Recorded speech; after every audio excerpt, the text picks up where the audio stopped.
So I just want to talk briefly about how Trump's presidency might be the biggest example of white privilege that I've ever seen, uh, including the way he got elected and everything leading up to him becoming president.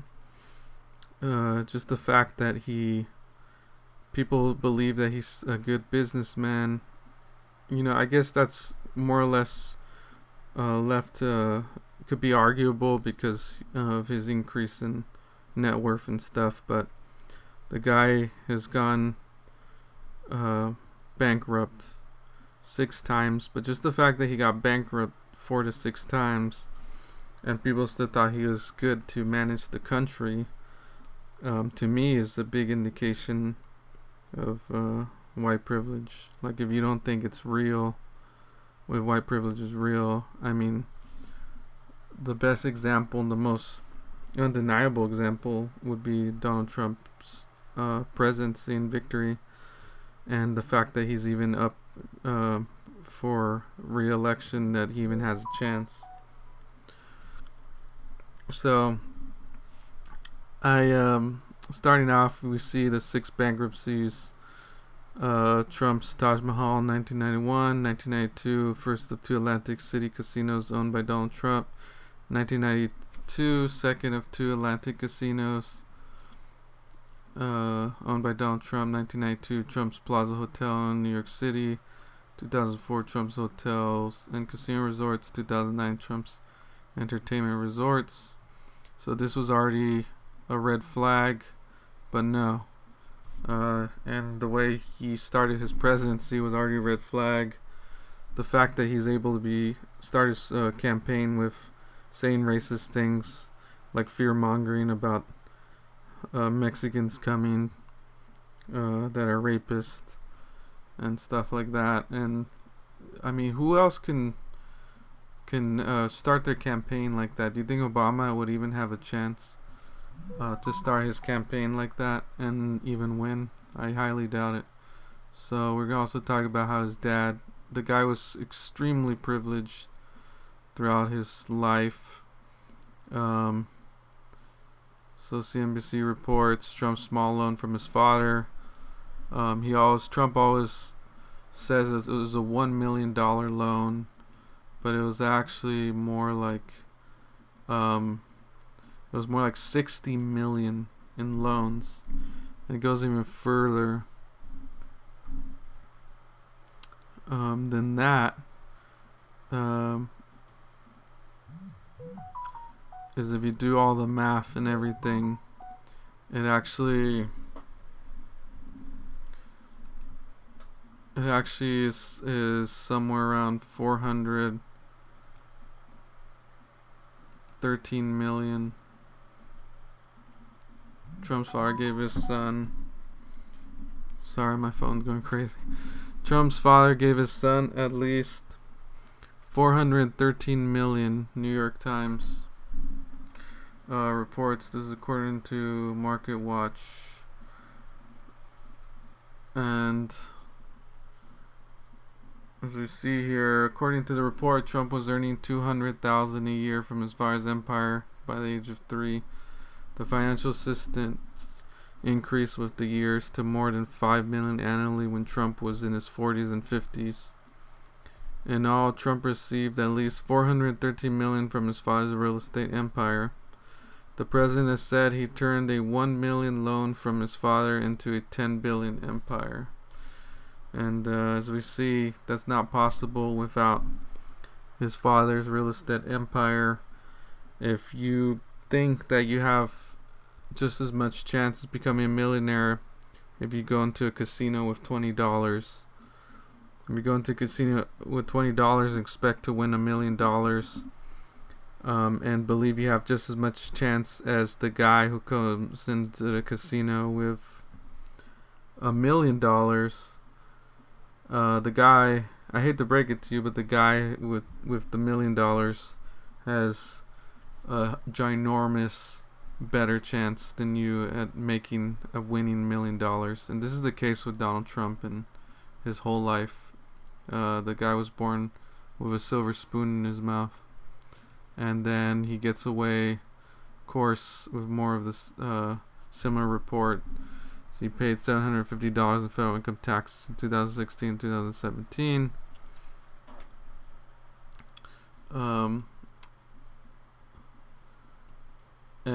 if Obama, the biggest example, if you want to just to know how it's white privilege, if Obama did something like this, his head would be on a stake.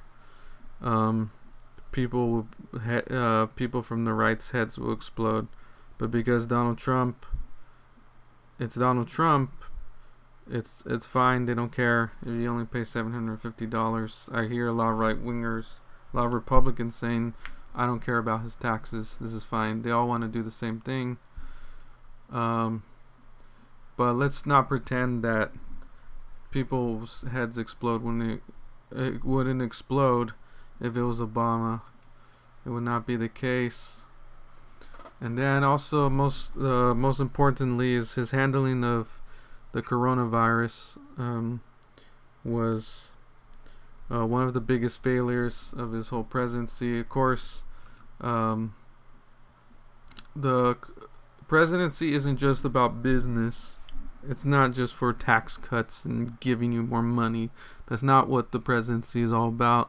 The presidency is also about making those critical decisions, making those fast-minute decisions to save thousands, if not millions, of lives.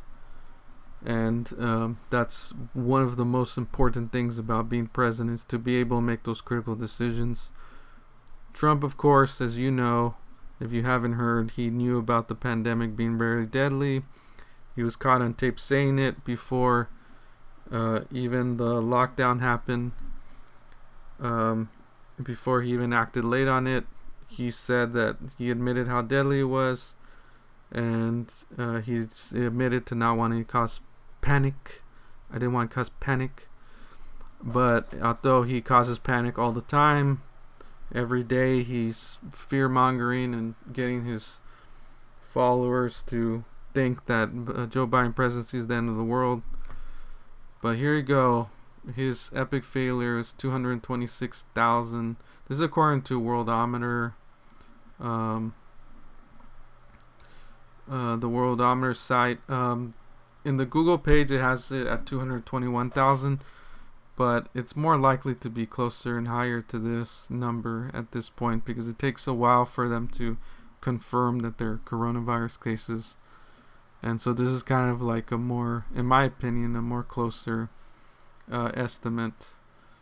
It's 226,000 people dead, the highest death toll in the world by far, beyond India, who has 1 billion people, and Brazil, who has a fascist right-wing dictator president, a fascist president who pretty much wanted to do almost nothing, a few restrictions, no mask mandate, nothing.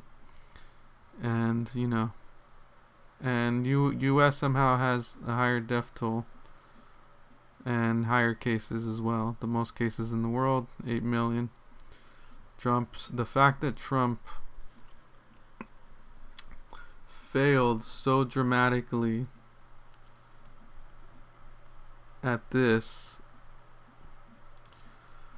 is the biggest example of his failures of presidency. But the fact that he failed so bad at the pandemic, and added with the fact that he still has a chance to win re-election, the fact that he still has a chance, and that over 60 million people are still going to vote for him. If that's not a hugest example of white privilege, I don't know what is.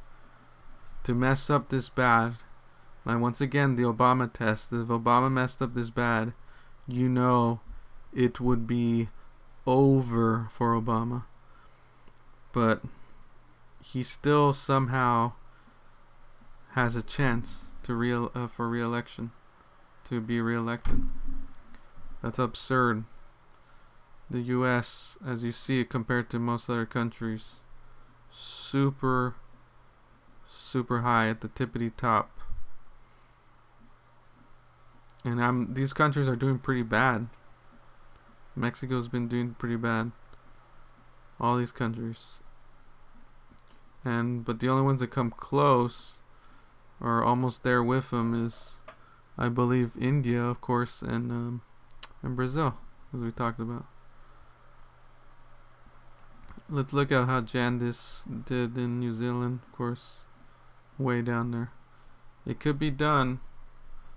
Now, I understand New Zealand's a smaller country and all that, but even if you compare the countries that are big, like China, India, and Brazil, that have over 100 million people, have 1 billion people, actually, India and China, still did better than the US. This presidency is that big disaster. And lastly, I'd just like to share this article about how Trump is now, and just the once again, the Obama test. If Obama did this, heads will explode, it'll be over, his presidency will be over. But because Trump has extraordinary privilege, he gets to do things like this. Caputo's team in June requested $300 million that Congress had previously appropriated. Caputo, of course, works for Trump too. He works for Trump. Congress had previously appropriated to the CDC $300 million he's taking out from CDC in taxpayer dollars. According to 3 people with knowledge of the deliberations, the request was abrupt, and HHS offered minimal detail to CDC officials on how the money would be spent for an upcoming campaign. So he's taking this $300 million of taxpayer money to the CDC, pulling out of the CDC, and putting it into campaigns. Into ads to help his campaign, to help everybody think that the coronavirus is under control. Now, this is truly despicable. If Trump's presidency isn't the biggest example of white privilege, I'm not sure what is. Let me know what you think. Thanks for watching.